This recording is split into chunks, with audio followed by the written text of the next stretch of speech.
Well, I'd like to start with two excerpts from Weil's correspondence that I think neatly frame the history of this ill-fated attempt at an operetta for the Broadway stage. The first is from a letter that Weil wrote to his lyricist, Ira Gershwin, in April 1944, just before they started work on The Firebrand of Florence. Weil writes, Edwin Mayer's play The Firebrand is a ready-made libretto for a smart, intelligent, intimate, romantic, satirical operetta for the international market. I see it as more a comic opera than a musical comedy, which means it would have a great deal of music of all types: songs, duets, quartets, and sextets, recitatif, underscored dialogue, and some dancing. Unquote. Now, the second letter was to his parents, written just after the show closed, exactly a year after he started working on it. So to his parents, he writes, musically, it was the best I have written in years, a real opera, with big choral and ensemble numbers, full of melodic invention, and my taking advantage of all the craftsmanship I have acquired through the years. Ira Gershwin surpassed himself, but the libretto was very weak, and the performance itself left much to be desired. Now you'll notice that Weil refers to this work as both an operetta and an opera, also a comic opera. Weil, in fact, considered his work to transcend traditional formal categories. He spoke of writing Zwischengattungen. Firebrand is one of the more generically homogeneous of his works because it really does fall very much into the mold of a classic operetta, but even here, things are somewhat more complicated. Now, in 1944, Weil had behind him two huge American successes, Lady in the Dark and One Touch of Venus. But now, he decided to write what he described as a very entertaining and yet original kind of opéra comique on the Offenbach line. Now, such a genre, he felt, would allow him to introduce into a Broadway show longer, more continuously composed passages, durchkomponiert, he called them, that were more elaborate than you usually heard in American musical comedies.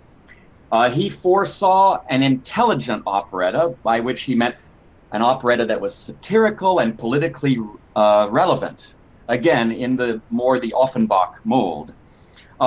So, in the spring of 1944, he discussed several ideas with the lyricist Ira Gershwin and with the playwright Edwin Eustace Mayer. Mayer today is best known for screenplays that he wrote for Ernst Lubitsch, the Austrian director. Firebrand turned out to be a very expensive show. It was the most expensive of his career. Both the producer and the director specialized in lavish spectacles, and it cost $250,000, which was a fortune in 1945. It opened in New York in March 1945, and it closed in April after only 43 performances. It was never performed again until 1999, when my critical edition was first tried out in Ohio. Since then, it has been done in London, Vienna, Dessau, and New York, and now Dresden. And it has generally been well received. I think that in 1945, American audiences were not much in the mood for an old-fashioned costume operetta, especially since there were already a couple of them playing in New York that season. There was Song of Norway, which was a fictionalized operetta based on the life of Edvard Grieg, and there was Up in Central Park by the composer of Austrian heritage, Sigmund Romberg, who had made a big success in the 1920s with operettas like The Student Prince. Now, I think Firebrand is a vastly superior score to either of those, but there was also competition from a new type of American, one could say, folk operetta, the Rodgers and Hammerstein musicals Oklahoma and Carousel. Also, Firebrand of Florence was not especially well cast, and, as Weil himself admitted in the end, the libretto was poor, which was a shame because Weil had admired the 1924 play on which it was based.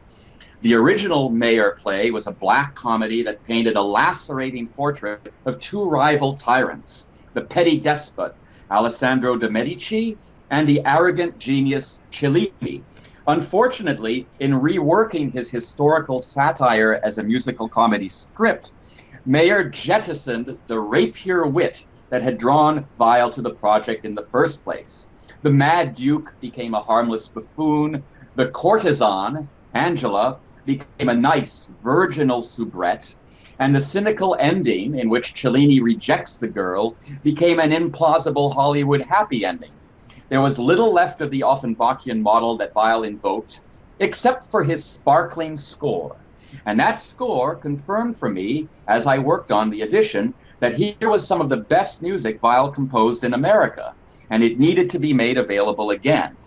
The musical style is quite varied. The numbers featuring the Duke and Duchess charmingly exemplify American popular song form, while Angela and Cellini's music ranges from unmeasured declamation to arioso to full-blown arias and duets. Their final duet is harmonically adventurous, and Weil even dispenses with a key signature altogether. Despite its external two-act design, the score follows the traditional operetta model: two long acts with extensive finales, followed by a short third-act denouement. 40% of the score is concentrated in just 3 impressive passages of continuous music. The proportions of the opening number, almost 20 minutes long, were unprecedented on Broadway, and even in the classical operetta there is no introduzione quite so elaborate. The Act 1 finale, the first half of which is set to a nearly continuous tarantella rhythm, introduces the operetta topos of an altered state induced by drink and dance that temporarily dissolves the plot complications in an aura of communal bliss. There is also the second act trial scene, and in this scene, Cellini, of course, is in danger of being hanged for a murder. There is a waltz that is sung and danced that conjures up a kind of collective folly in which everyone actually accepts Cellini's defense. He could not help but murder a man because, after all, there is no such thing as free will. Now, in preparing the critical edition upon which the Staatsoperetta production is based, I was able to draw on a particularly rich array of sources. We had Weil's holograph piano vocal score, we had his full orchestral score, typescripts of the script and lyrics, and original rehearsal materials, including a complete set of orchestral parts used in 1945. So we were able to trace how the score was transformed at each stage of the production history. Determining how all these sources fit together was not always easy. So by the time he orchestrated the work, most numbers had undergone cuts or expansions or reorchestrations, transpositions, reorderings. So in doing the edition, we had to reconstruct how the vocal parts changed to accommodate the revisions that were in the score and the parts. And also we had to decide which revisions should be accepted as part of the main text and which were simply things to mention in the critical notes. We restored quite a few cut passages. For example, there's a lovely arietta that the heroine sings in Act 2 when she arrives at Cellini's trial, with evidence that will save his life. It's not easy to sing, the harmonies are tricky, and apparently the original Angela had trouble singing in tune. So that's probably why it was cut. But I put it back. I had to use my best judgment in distinguishing between changes that belong to the level of the work and changes that were made to fit the specific event of the 1945 production. It is a mantra of the Kurt Weill edition that work and event overlap but are conceptually distinct. Now, as Weill himself realized too late, the libretto version of Mayer's play is impossible. It needs tightening, it needs more sophisticated humor, it needs to be less sentimental, more satirical. I'm very excited to find out what the Staatsoperetta Dresden will do with it, based on what I've heard of the recent Johann Strauss recordings. I think that the Staatsoperetta does a superb job of making operettas alive again.